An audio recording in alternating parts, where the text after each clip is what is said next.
The BS Report is a free-flowing conversation that occasionally touches on mature subjects. First of all, This is the BS Report with Bill Simmons. it might be cool, I don't know. And if it's not, I don't care. The BS Report with Bill Simmons. Bill Simmons works for ESPN. He's also named the Sports Guy, and he writes a comical sports column. He must be a popular dude. The BS Report. It's got a real dirty sound, like a rusty steak knife cutting through a well-aged steak. Now. Here's Bill Simmons.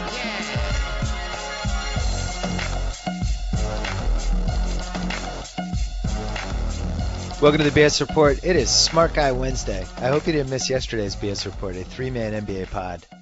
Me, Jalen Rose, Dave Jacoby. We cranked it out.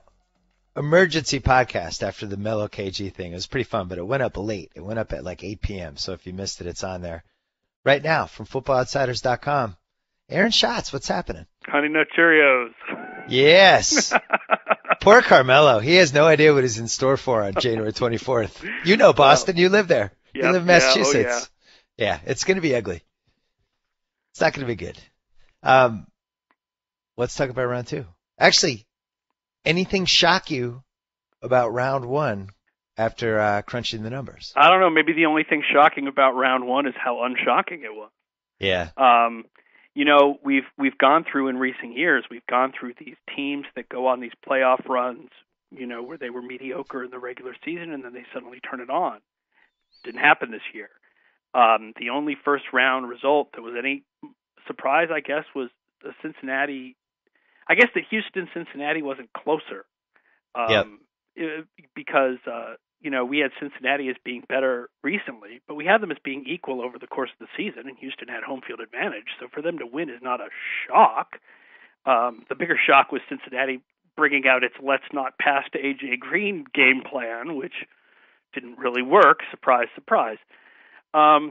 So, you know, after, you know, years of having a surprise team, what we end up with this year is the final 8 teams are, by our numbers, the 4 best teams in the AFC and the 3 best teams in the NFC, plus Atlanta, which is not a bad team, just an overrated one. Wow. So you basically have your top 4 in each division except for the team that finished with the 1 seed in the NFC. Yeah. Yeah, I mean, because they built their season with close wins over bad teams. Yeah. So, you know, it's not that they're a terrible team, certainly. It's that they've played more like a 10-6 team than like a 13-3 team. You talk about no surprises in round one. I still feel like that India game, a couple plays had gone differently, and that was the one that was destined to be the game, and it just didn't happen for whatever reason. Flacco was great in the last 3 quarters. Really made some big passes, and Bolden made a couple big plays. When you look at that combination in round 2 against Denver, let's say Flacco plays like that again. Let's say they go deep a few times and Bolden does some Bolden things. Is that a recipe that could work against Denver? Well, Bolden doing some Bolden things doesn't normally mean going deep. Normally going deep is Torrey Smith's deal. Okay. So Bolden's more, I mean, Bolden makes physical catches. Right? Yeah, I was talking about big plays in traffic. Yeah, I mean, that's Bolden things to me. Yeah. Man, I am writing for Insider for tomorrow. I'm supposed to write about Denver's weaknesses. This is hard. Yeah. It is hard to find weaknesses. This team is really good all around. And I'll give you, you know, an example. You want to talk about big plays downfield. Going into the season, we thought one of the problems for Denver was going to be that their defense was a little overrated last year and that they picked up Tracy Porter in free agency, who was really not very good in New Orleans. Well, Tracy Porter got sick sometime in mid-October and left the lineup. And the guys that they've replaced him with, Carter and Harris, have been much better, about as good as Champ Bailey. Champ Bailey's been better than he's been for the last couple of years. He's had a comeback year. And so there's no specific cornerback you can pick on unless Tracy Porter somehow ends up in the game in some kind of a, you know, dime formation. And the Ravens don't put the offensive personnel on the field that would ever require you to do that. They hardly ever put 4 wideouts out there. So there's only one real standout weakness. and that's the Denver defense is awful against tight ends. Keith Brooking was not good at covering tight ends 5 years ago. He's certainly not good at covering tight ends now. And Dennis Pitta whipped them in the first game between these teams for like 125 yards. Now, I mean, the 2 touchdowns he got were at the end when Baltimore was trying to come back, so they were probably not the hardest touchdowns in the world, but this is a problem that Denver's had all season. But if you want to try to base your desire to win this game on, wow, Dennis Pitta is going to really kick some ass, you're in trouble. I watched that game. The game was not close. No. We actually turned it. I think our local channel left the game. That's how much of a blowout it was. And, Baltimore got a couple of cheap touchdowns near the end. Made the score look a little better. Cheap, except the fact that they were to Pitta is representative of a problem that Denver has had all year. So they weren't completely cheap. Denver has had trouble covering tight ends all year. Denver's rested. Denver played, I believe, Kansas City in Week 17 in a game that they needed to clinch the 1 seed, so they actually played pretty hard in that game. Manning, what does your stats say about Manning as the year went along? If it just felt like his throws got better by about Week 6. I haven't had a chance to look at that yet. I have that down as something to look at before I finish writing this. The sort of like how has Manning done on deep throws as the year went along? It certainly looked like he was getting better. Yeah. This is really, it's not close. I mean, the fact is, upsets happen, okay? But New England and Denver have been much better than Houston and Baltimore for the entire year. New England and Denver each played Houston and Baltimore 3 or 4 weeks ago, and each one won that game big. It was not even close. I guess I see it. There's definitely, you can see the possibility that one of them gets upset this week. But for Houston or Baltimore to win in Denver and in New England, or the other way around, it's quite a difficult task. I was thinking about what it would take to get an upset, and I was thinking a lot. I didn't love the Colts pick. I didn't like that game, but I didn't want to take 4 favorites, and to me it seemed like they were the best bet to maybe do something goofy. But think about what it takes for a road team to win in the playoffs. And you saw a lot of the recipe in that Seattle game. Like, first of all, you have to block for your quarterback. He can't be under duress the entire time like Luck was in the game. Your defense has to show up and actually make a couple plays. You need a couple breaks, even if it's just one big breaks. They got that with the Marshawn Lynch fumble that he picked. The Wilson fumble Marshawn Lynch picked up and ran 15 yards. I think Baltimore, it's not inconceivable to me that they could go in and win. Their defense could play decent. They could make a couple big plays. They're not going to be afraid. They're well coached. Nothing's inconceivable. I don't think it takes anything different to win on the road than it takes to win at home. It's just, teams play a little worse on the road. We don't generally know why that's the case. The only thing we know is it seems like teams usually get penalized a little bit more when they're on the road. That might be just kind of subconscious on behalf of the officials. But, it's the same things. You always need to protect your quarterback. You always need to get to the other quarterback. You always need to make catches. It's always good to have luck when it comes to bounces of the ball and recovering fumbles. And Denver's just so much better. Denver's just a really good all-around team, except that they're maybe mediocre on special teams. And Baltimore is a team that was essentially mediocre this year, except on special teams. You really don't think home field advantage matters a little bit more in the playoffs? I feel like it does. No, maybe that's an old school thought. I think it's the same as all. If anything, it matters more in the playoffs, maybe because of the whole warm team playing in cold thing. Although even the warm team playing in cold thing hasn't been as statistically significant. Hasn't really been statistically significant over the last couple of years, the way it was in the few years before that. So I think it matters about the same as it does usually. I mean, the real reason why teams win more at home in the playoffs is usually the better team is the home team, and that's definitely the case in the AFC. Yeah, maybe I'm a romantic about it, but because the stakes are higher, there's more pressure, and when the crowd can smell blood, it's just different in a playoff game. Yeah, I think things can slip away for a road playoff team faster. I think it has to do with sort of how you feel about pressure. My theory is, it's not that certain players can rise to the occasion when there's pressure more than most players can. It's that there are certain players who can't more than most players. I think most players are fine under pressure. They're professionals. They've been doing this all their lives. There are definitely a small percentage, who do fail more than other players do. But I think these players in this game, these guys are generally veterans. Even the younger players have been in playoff games before. And the fact is that if you go back in the past, there's no indication that how often you've been tested in the playoffs really has anything to do with how well you play in the playoffs anyway. So, it just comes down to Denver is better. I mean, weird things happen in the NFL. Teams that are inferior win games. There are upsets. If anything, Baltimore would win with a couple of big special teams plays because that's the one place where they really have the advantage on Denver. Is it a big advantage or an advantage?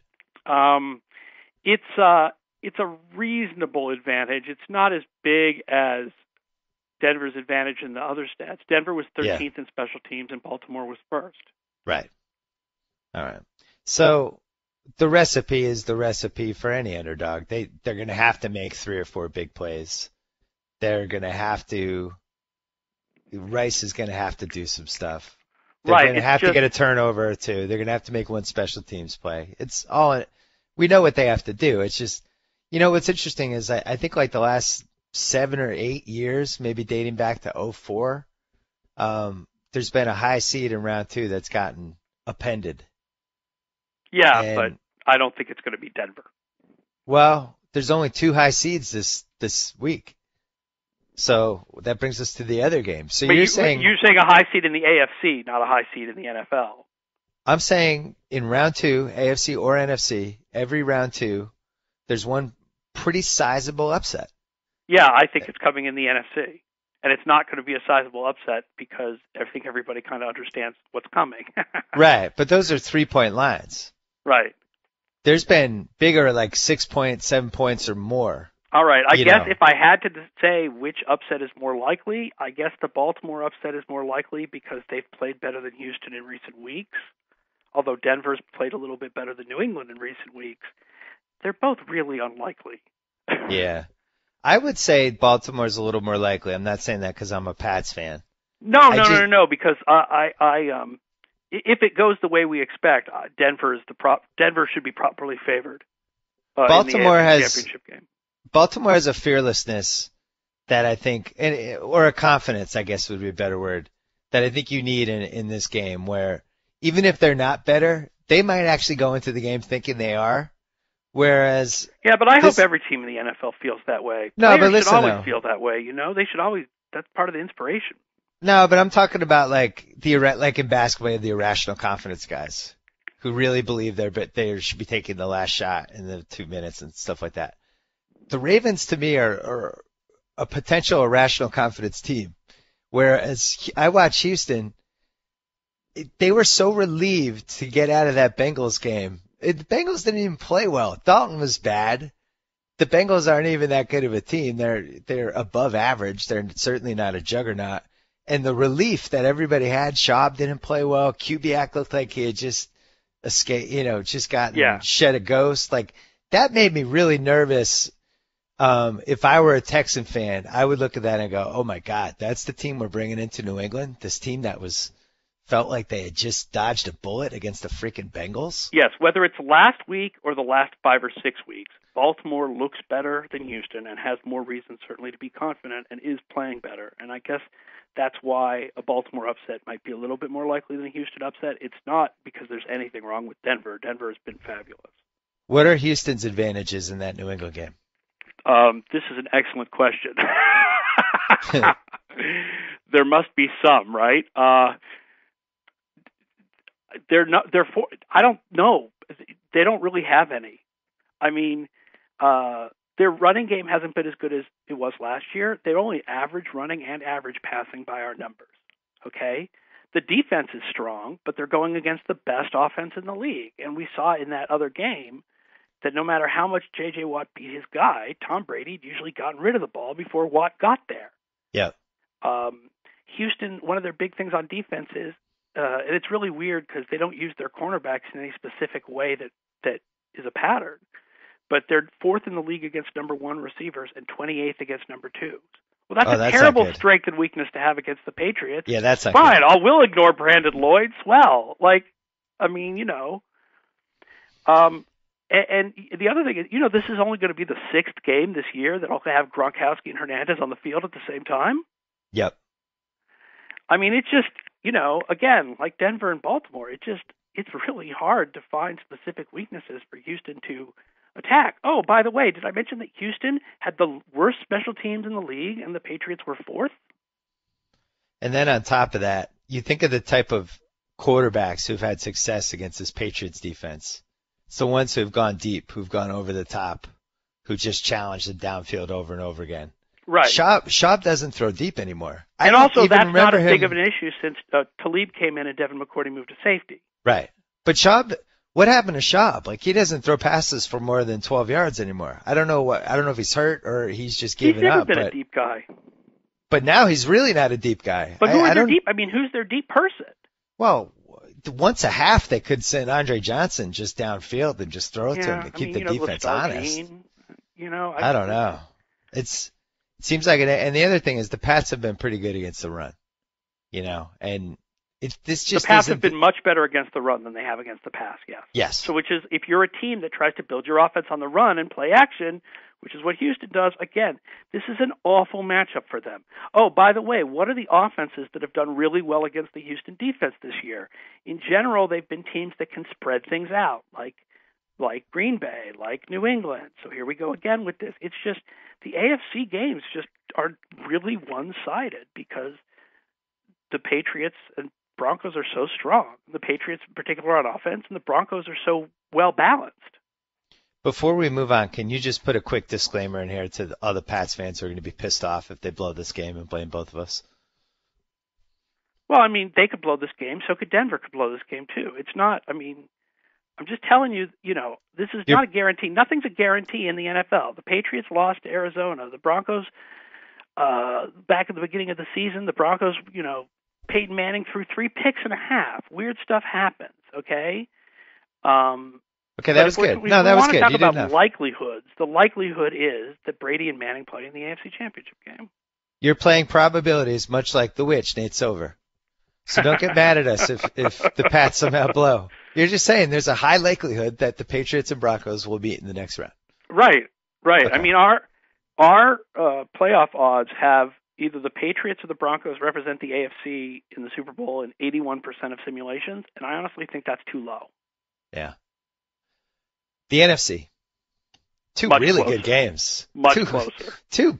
I don't, what is it? It's Wednesday. It's Wednesday morning Pacific Coast time. I still don't know who I'm taking in the Green Bay game. And it might be like a column time decision. It might be just like literally as I'm handing it in, that might be my pick because I've switched my pick 40 times in this game and you can see the cases both ways. I guess the best thing for San Francisco, if you're making their case, is that we've seen this game in week 1 a long time ago, but they dominated that game. What do you see with this game? Well, I mean, week 1 was a long time ago. I mean, I think you favor San Francisco because San Francisco's at home, but that's really the only reason. These teams are basically equal. With one potential Hall of Fame quarterback who's going to get there unless he gets hurt for some reason. Right. Versus a quarterback who has had less than 8 career starts, I'm going to say. I think he's right. had like 6. Although the better defense. Defense. And by the way, that is the asterisk. That is the one thing I will say, which is we don't know how healthy Justin Smith is. And the fact is that their pass rush has faltered since he went out. We saw it in the Pats game. Yeah. He was a different team as soon as he left the game. Yeah. Yeah, that's a factor. And also, losing Manningham, I feel like was the secret huge thing of, if you're looking at the NFC playoff picture, that was a big one. I thought he was making plays for them, and just with him and Crabtree and Moss with Davis, when they played that lineup, I liked it. They seem like they're a receiver short. Davis is coming off that concussion. They're a little more banged up than maybe I'd want to be if I was a Niners fan. Look at this. I'm talking myself into the Packers right now. Yeah, I mean, here's the thing I'd say is that Green Bay has actually probably gotten better play out of their lesser corners this year. Casey Hayward's been unbelievable, that rookie. the rookie cornerback. He's been awesome this year. He's in our charting data. He's number 1 in success rate and number 2 in yards per play, or the other way around. I can't remember which it is. The thing that Green Bay also has over San Francisco is the better pass rush compared to San Francisco's defense. I mean, I guess both pass rushers, not San Francisco's defense, compared to San Francisco's offensive line. Both pass rushes are better than the offensive line that they're facing, but Rodgers at least is reasonably good at sometimes making things happen, whereas both Smith and Kaepernick took a lot of sacks for San Francisco, and Green Bay's pass rush has been a lot better this year than it was last year. My fear for the Packers would be one of those games where all of a sudden they just can't block for Rodgers. Right. And he starts, his line of vision, as Lombardi loves to say, goes down toward the line of scrimmage instead of downfield.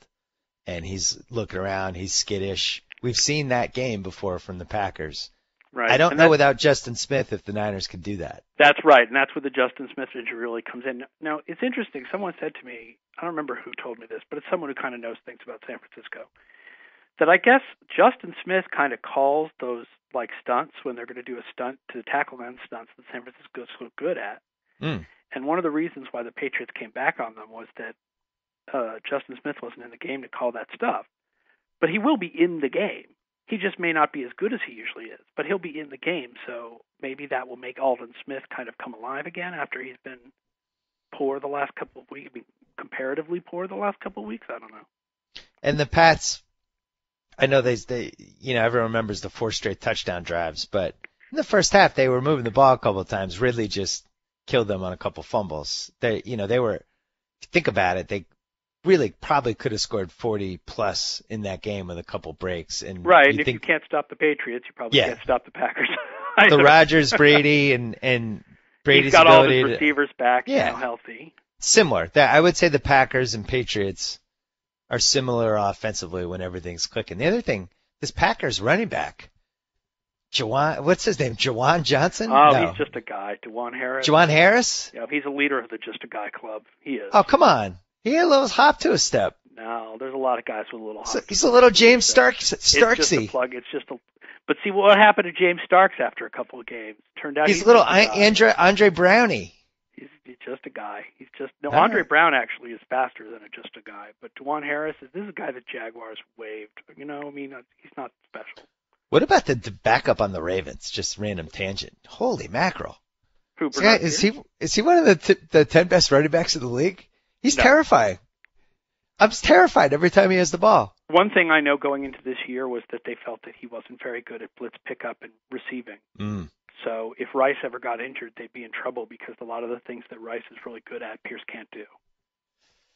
So it sounds like you're leaning toward the Packers.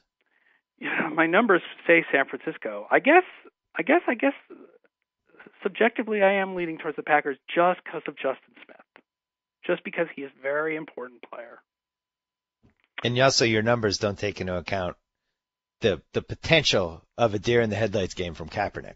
Well, not that I think that will happen. Right, any young quarterback certainly, but or the fact that the Packers are healthier now than they've been. Just remember, you saw Luck in the first quarter, deer in the headlightsy, made a couple unluck plays, and then Russell Wilson in the first quarter of that Washington game was definitely not himself, and he didn't settle down until the second quarter. I think people forget that sometimes. Your first playoff game, ton of adrenaline. You don't want a ton of adrenaline when you're a quarterback. You want to be calm. You're landing. But if Kaepernick can get over that, the fact is the San Francisco offense has been very good this year. It's a top 5 offense by our numbers. I like them. I think Green Bay, Seattle, and San Francisco to me are all those are all good Super Bowl teams. If any of those 3 made it, I'd be happy. I agree. Atlanta's the one that no offense to the Atlanta fans, I know they've suffered a long time, but it's just the one team I feel like has gotten really lucky. And luck's part of it. I know the 2002 Pats got more breaks than anyone when they won the Super Bowl that year. Sometimes you can just ride them all the way, but I don't think the Falcons are a good enough football team to hang with those 3, and that takes us to our next game. I wouldn't be shocked if they won the NFC because they do have both games at home. Yep. But they are definitely, of the 4 remaining teams in the NFC, they are the most inferior. We talked last week about the Colts being the worst team we had ever measured that was at least 10-6. Well, Atlanta is the second worst team that we've ever measured that was 13-3. And out of the 6 lowest 13-3 teams before this, 4 of them were one and done. The 2001 Steelers made it past Baltimore and then lost to the Patriots in the AFC Championship game. And the 99 Titans needed the Music City Miracle, and then they beat the 99 Colts team that wasn't really very good in order to, get to the Super Bowl. They had the one big win against Jacksonville. So the records of teams that aren't very good in DVOA but go 13-3 are not very strong. The 2001 Bears, the 2010 Falcons. This Falcons team is one of those teams. Now, the flip side of that is we know that Seattle has the strongest home field advantage in the league, that is essentially means they have the largest road disadvantage, and they are stuck playing this game at 10 a.m. on their body clocks, which West Coast teams historically have problems with, and that, they hate to have to play games like that. And also coming off a week when they flew to Washington last week. Right. I mean, I don't know how much that matters. To me, I think because teams fly across the country a lot, it doesn't seem to have that much effect. But the Pacific teams playing a 1 p.m. game on the East Coast, there's definitely a record. They have a worse record at that, and unfortunately, it's unavoidable because of the way the playoff schedule worked. That one team in the NFC was going to play at 1 p.m. and the other was at 8, and you don't want San Francisco to have to host a game at 10 a.m. I've written about this before. I can tell you firsthand, it's a real thing. When you're on Pacific body clock time, and you go if I go back east, if I wake up before like 8 o'clock, I feel screwed up because it's 5 o'clock Pacific time, and your body it takes 2 days. So maybe they flew early, but I can't imagine like how weird it would be to play a 10 a.m. Football game basically, right. And then this would be a good. How I love to suggest chapters for your book and 5% of the time you do them. This would be a good one. I would love to know like the impact of travel on some of these teams because it's really unfair when you think about it how far Seattle is for the rest of the country. Like Seattle's even 3 hours away from LA by flight. It's not near anything. We did something 5 or 6 years ago in the book that found no effect. And then someone said to me, don't look at all games, just look at 1 p.m. games. And if you look at just 1 p.m. games and just teams going west to east, there is an effect. I remember this was a big story last year. And then the Raiders ended up, I think right as it became a big story and it was like a whole trend. There were a couple of games that went the other way. Yeah, and then the Raiders I think they won in like Miami or somewhere weird and that screwed everything up. But right, yeah, and I think Arizona's win over the Patriots earlier this year? Yes. Was that a 1 p.m. game? That was another one. So it happened. I mean, it's not impossible. Plus they had an emotional win last week. The counter to this is I just think Seattle's a really good team. And even like you look at last week, they didn't play well coming out of the gate. Everything goes wrong in that game. They're down 14-0. It had all the makings of one of those games where they lose and then you go, wow, what just happened in that game? And then they just kind of rallied back and they dominated the last 3 quarters of that game. Well, I'll give you 2 bits of stats from Atlanta that are optimistic for Atlanta's defense. Now, the fact is Atlanta is a team that is better against the run than they are against the pass, and usually that's not a good thing because passing wins games more than running does, even if you're Seattle. But for one thing, Falcons like to blitz defensive backs, and Seattle is awful against defensive back blitzes. And the other interesting thing is Seattle used play action more than any team other than Washington, but Atlanta is one of the few defenses that were just as good against play action as they were against non-play action. Most teams give up more yardage to play action passes. Atlanta did not. And then home field obviously helps. Right, and Chris Clemens is interesting. Chris Clemens helps. How important was Clemens? Because I felt like that the key to that Seattle defense is the secondary and their ability to stuff the run. And very good linebackers. They have good linebackers. Everything fits. The pieces all fit properly. It's hard for me to imagine. Is an underrated player. I don't think it's the same impact as Justin Smith not being on the Niners, for example. No, but he's an important player. It stretches Bruce Irvin to do things that we're not sure Bruce Irvin is good at. To be more than just a pass rush specialist. Or he might be really good at it. Well, he's undersized. This is what people were saying about him coming out of college. He was really just a pass rush specialist. So we'll have to see. So it sounds like you're leaning towards Seattle. But I would definitely, despite all these things, Seattle's number 1 in my ratings. Atlanta's 11th. That's a pretty big gap. I think it's close. I think even if Atlanta wins, it's close. It's the one game that I think is going to come down to the wire. Is it the last game? I think both the NFC games are going to be very close. Or that Atlanta Seattle is the last. It's the early game. The 1:00 game. The Patriots game is the last game of the weekend. Patriots game is the last game of the weekend. Yep. Wow. That makes me nervous. I like it that way because to go to Gillette and go to the press box, it's much easier when the other game is before the Patriots and everybody can talk about it than when it's after the Patriots and everybody's sitting there writing stories.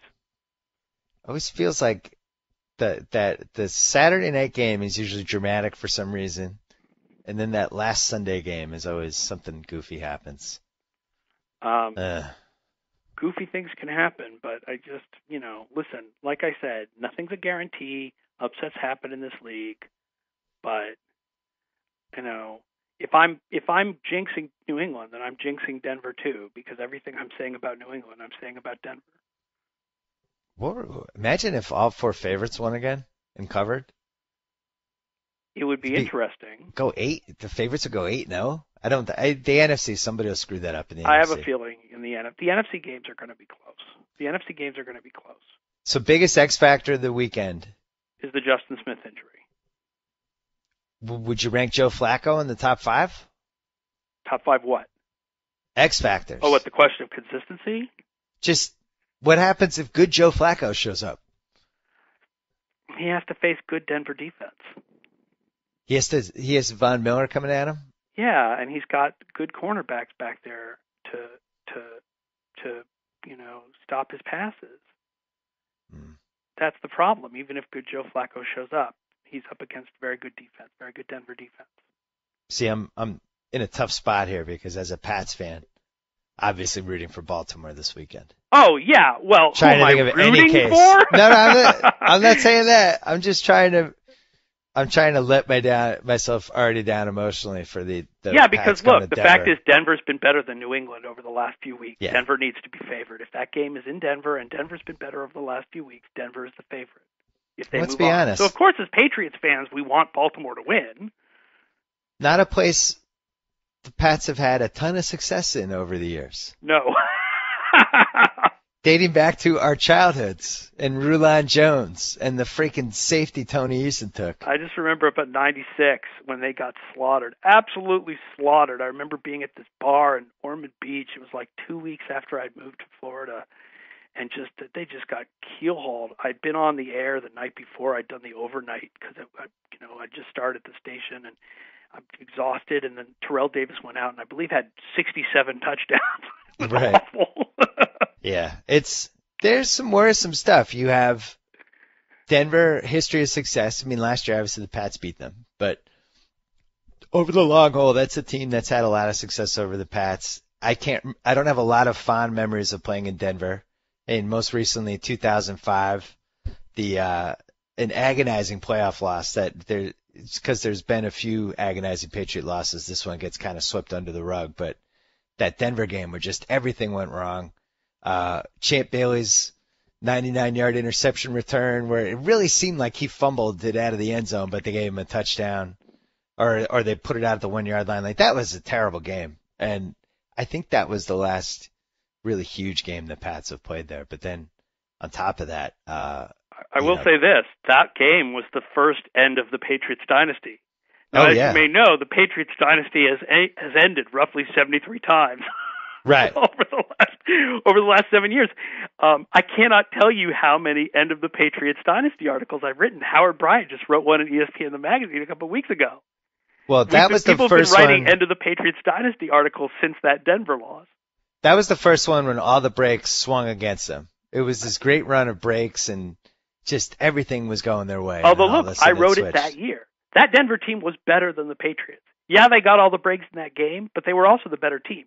I always remember that was the first time I ever got hate mail from Patriots fans accusing me of hating the Patriots because I was saying that Denver should be favored in that game. You know, I've gotten hate mail from fans of all 32 teams accusing me of hating their team. Denver was good that year. Jake was good that year. Yes. He was solid. They were 13-3, I think. And their defense was good that year.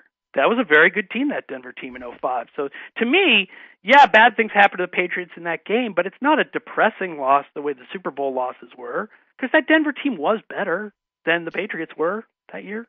Yeah, I have them even. And then the other part with the Pats going to Denver is Brady is 0 for his last 3 against the Mannings in the playoffs. I don't think that matters. I mean, I'm just saying. It's just a fact. He's 0 for 3. Yeah, but 06, 07, 2011. What he's really 0 for 3 against is the Giants' defense and Rashae Caldwell's ability to catch the ball. All I know is we haven't beaten a Manning in the playoff game since before either of my kids were born. Well, Von Miller and Elvis Dumervil are somewhat alike to Justin Tuck and Jason Pierre-Paul and Osi Umenyiora, but I don't think anybody's playing the Rashae Caldwell role this year, so that doesn't worry me. Poor Rashae. It was probably a bad sign that our number 1 receiver was out of the league the next year.